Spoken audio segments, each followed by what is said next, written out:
Hello दोस्तों, आज का जो विषय है हिंदी, जिसमें हम काव्य खंड में पाठ 10 जानने वाले हैं। इसका नाम है भारत माता का मंदिर यह है। इसके जो लेखक हैं मैथिली शरण गुप्त हैं, और ये जो लेखक है इनके जीवन की परिचय की वीडियो आपको चैनल पर मिल जाएगी, तो जाकर आप ज़रूर से देख सकते हैं। आपको जो लेखक हैं इनका जीवन परिचय ज़रूर से देखना होगा, क्योंकि परीक्षा में जो लेखक होते हैं उनका भी जीवन परिचय आता है और उनकी रचना भी आ जाती हैं, उपन्यास भी आ जाते हैं। ठीक है, तो देखना ज़रूरी है। और चलिए अब हम जान लेते हैं इस वीडियो में इस पाठ का पद्यांश, तो जिसमें हम लोग जानेंगे संदर्भ, प्रसंग, व्याख्या। ये 3 चीज़ें जानेंगे और एक और साथ में काव्य सौंदर्य। तो आपके सामने इसका जो पहला पद्यांश है दिख रहा होगा स्क्रीन पर। तो हम जान ले हैं इसका संदर्भ। प्रस्तुत पद्यांश हमारी पाठ्य पुस्तक के काव्य खंड के भारत माता का मंदिर यह शीर्षक से लिया गया है। इसके रचयिता मैथिली शरण गुप्त हैं। ये हो गया है संदर्भ। अब हम जान लेते हैं प्रसंग। प्रस्तुत पद्यांश में मैथिली शरण गुप्त जी ने भारत के गौरवशाली रूप का गुणगान करते हुए उसकी कल्याणकारी भावना का वर्णन किया है।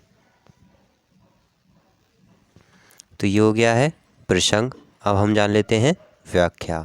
कवि कहता है कि भारत एक ऐसा अद्वितीय देश है जिसकी कल्याणकारी भावना उसे विश्व के अन्य देशों से अलग करती है। कवि ने इस पद्यांश में भारत को ऐसे मंदिर के रूप में स्थापित करके दिखाया है जहाँ प्रत्येक मानव को अपने विचार प्रस्तुत करने का अधिकार समान रूप से है। भारत एक ऐसा देश है जहाँ सबका कल्याण होता है और सभी प्रसन्नता रूपी प्रसाद ग्रहण करते हैं।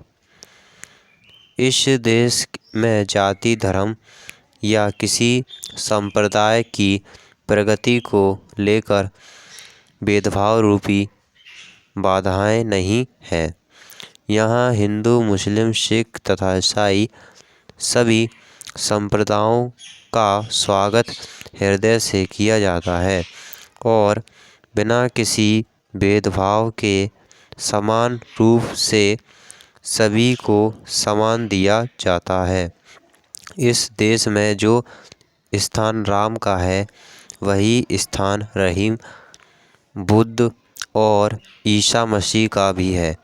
भारत में भिन्न भिन्न संस्कृतियों के बारे में सभी लोगों को बताया जाता है और उनके प्रति आदर और सम्मान का भाव रखने हेतु प्रेरित किया जाता है। ये हो गई व्याख्या। अब हम जान लेते हैं इस पद्यांश का काव्य सौंदर्य। तो मैं बोलता हूँ और आपकी स्क्रीन पर तो शो हो रही होगा। भाषा हो जाएगी इसमें खड़ी बोली, गुण हो जाएगा प्रसाद, शैली हो जाएगी मुक्तक गीतात्मक, छंद हो जाएगा इसमें मुक्त, शब्द हो जाएगा सप्तशती, अभिधा, अलंकार हो जाएगा अनुप्रास।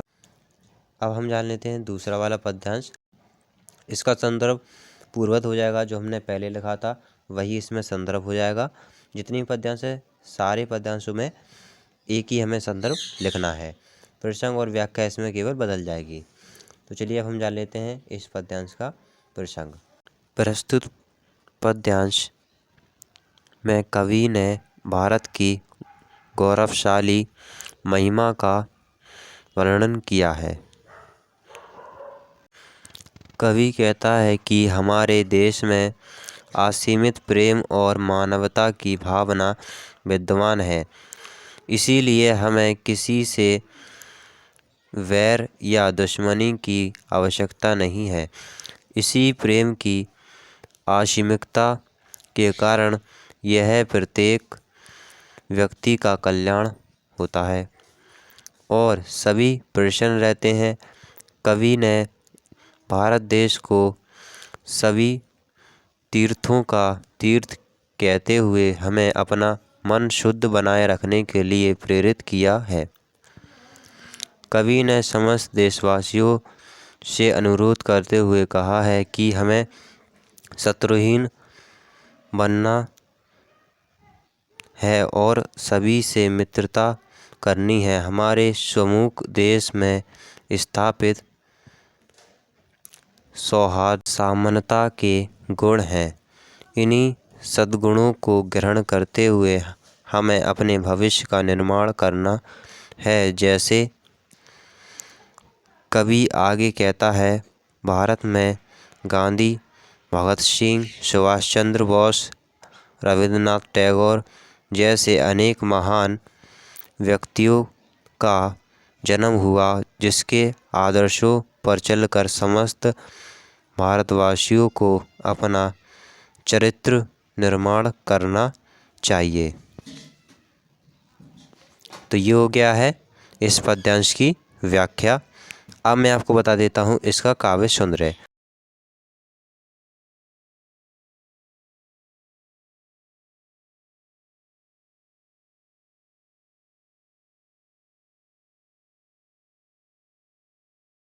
अब हम जान लेते हैं तीसरा वाला पद्यांश।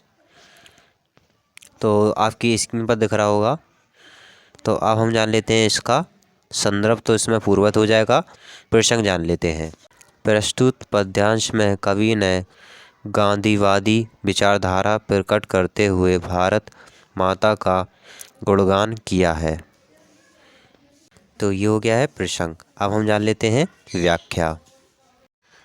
कवि कहता है कि भारत माता के विस्तृत आंगन रूपी क्षेत्र में सभी व्यक्तियों को बंधुत्व की भावना एवं भाईचारे की भावना स्थापित करनी चाहिए।